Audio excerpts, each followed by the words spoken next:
Nah, ini contoh dokumen Pak integrasi ya, Bapak Ibu. Contohnya seperti ini. Jadi nanti akan dikonversi berapa jumlah angka kredit pada saat konvensional, kemudian nilai dasar ini sesuai dengan Permenpan ya, ada ketentuannya sesuai dengan jenjang, golongan, nanti ada berapa nilai dasarnya. Nah, ketemulah nilai Pak konversinya. Kemudian ditetapkan dokumen seperti ini. Nah, ini contohnya, misalnya ini seorang pegawai, pejabat fungsional, golongan ruang 3C dengan jenjang jabatan fungsional ahli muda, angka kreditnya adalah 287,5. Katakanlah dirinci seperti ini, total angka kreditnya 287,5, ini rinciannya, Panata 3C, kemudian jenjangnya ahli muda. Nah, setelah dilakukan konversi angka kredit yang diperoleh, yaitu ini dari konvensional, dikurangi dengan nilai dasar. Karena yang bersangkutan adalah pejabat fungsional jenjang ahli muda dan pangkat golongannya 3C, ada tabelnya nanti bisa dilihat di peringkat 1 ya. Maka nilai dasarnya adalah 200. Jadi 287,5 dikurangi 200, maka angka kredit konversinya adalah 87,5. Nah, inilah yang nanti akan menjadi angka kredit awal yang akan diintegrasikan dengan berapa capaian hasil SKP. Contoh katakanlah ini Pak 2022 ya, Desember 2022, kemudian dikonversikan menjadi dapat 87,5, nanti ditambah dengan nilai SKP di 2023. Katakanlah Bapak Ibu nilai SKP-nya sangat baik, kemudian sangat baik itu dikonversi menjadi bobotnya 150, nanti dilihat jenjang ahli muda itu berapa paknya, angka kreditnya. Nanti digabungkan 87,5 tambah itu, dan seterusnya ya. Nah, ini alur inputnya. Jadi akses aplikasi disepakati, BKN Go ID, kemudian login, pilih pada menu input, masukkan NIP pegawainya, dan seterusnya. Nanti alurnya bisa dilihat. Nah, kami berharap peran pengelola kepegawaian yang kami undang hari ini bergabung, alhamdulillah ada 109 yang join di Zoom ya. Mohon bantuan kerjasamanya dan kolaborasinya, mensosialisasikan, menyampaikan kembali informasi ini kepada seluruh pegawai di lingkungan OPD-nya masing-masing, khususnya terkait dengan konversi kredit kepada pejabat fungsional. Kemudian mensosialisasikan informasi ini di internal perangkat daerah, nanti dengan terkait kebijakan kenaikan pangkat 4 dari 2 periode menjadi 6 periode yang akan disampaikan oleh Pak Mersidik. Kemudian inventarisasi PNS yang potensi untuk diusulkan. Diusulkan baik nanti yang tadi pejabat fungsional ya, untuk dikonversikan paknya dari konvensional ke integrasi, maupun potensi PNS yang berpotensi naik pangkat di tahun 2024 yang akan datang, khususnya untuk periode Februari, ya, Februari 2024. Kemudian pemahaman tentang berkas persyaratan, nanti dijelaskan oleh Pak Marsidik syarat apa saja yang harus disiapkan untuk usul kenaikan pangkat. Kalau untuk disepakati tadi syaratnya yang harus disiapkan adalah berkas pak terakhir dan SK kenaikan pangkat terakhir untuk pejabat fungsional. Kemudian dokumen yang disampaikan harus lengkap dan benar. Ya, jadi kami harapkan nanti ketika pengusulan proses kenaikan pangkat, nanti timelinenya akan dijelaskan Pak Marsidik mulai kapan Bapak Ibu menyiapkan berkas, mengusulkan, dan seterusnya.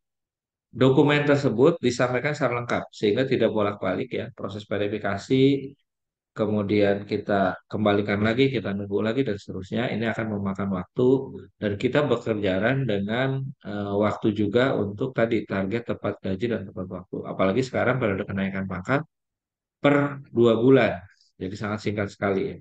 Jadi kami perlu kerjasama dari Bapak Ibu semua untuk menyiapkan dokumen yang benar-benar lengkap dan benar.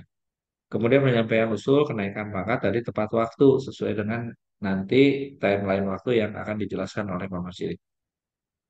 Nah, tindak lanjut dari pertemuan hari ini adalah kami harapkan Bapak Ibu nanti bantu kami menginventarisir pegawai yang potensi untuk diusulkan kenaikan pangkatnya periode Februari 2024. Termasuk tadi menginventarisir pejabat fungsional yang ada di lingkungan kerja Bapak Ibu untuk dilakukan konversi angka kreditnya dari konvensional ke integrasi. Ya, yang terpenting lagi adalah persiapkan kelengkapan dokumen berkas pendukung. Tadi untuk konversi dokumennya adalah PAK terakhir dan juga SK pangkat terakhir. Nah, yang penting untuk kenaikan pangkat ini adalah juga SKP 2023. Ya, jadi silakan nanti kita sekarang udah Oktober akhir ya, November, Desember. Nanti harapannya ini dokumen SKP di Januari itu khusus yang bagi naik pangkat ya. Maka tadi inventarisir pegawai yang prioritas akan naik pangkat, itu diprioritaskan dulu SKP-nya supaya bisa di entry usulannya. Kemudian lakukan juga peremajaan data di SI ASN maupun di SIM ASN. Ya, SI ASN ini punyanya BKN, SIM ASN punya BKPSDM. Karena peremajaan data ini penting, gear back in, gear back out. Kalau data Anda salah, maka keluarannya juga akan salah. Kalau masukannya sampah, hasilnya juga akan sampah. Kami yang paling banyak merasakan ya, ketika data Bapak Ibu salah, outputnya ada di kami, cetak SK pangkat, cetak SK mutasi, itu selalu salah SK akhirnya. Karena pada data awalnya memang salah, gitu, belum diremajakan. Nah ini kami mohon juga kerjasama, kolaborasinya, pengelola kepegawaian dan masing-masing pegawai untuk lebih aware, peduli dalam melakukan peremajaan data.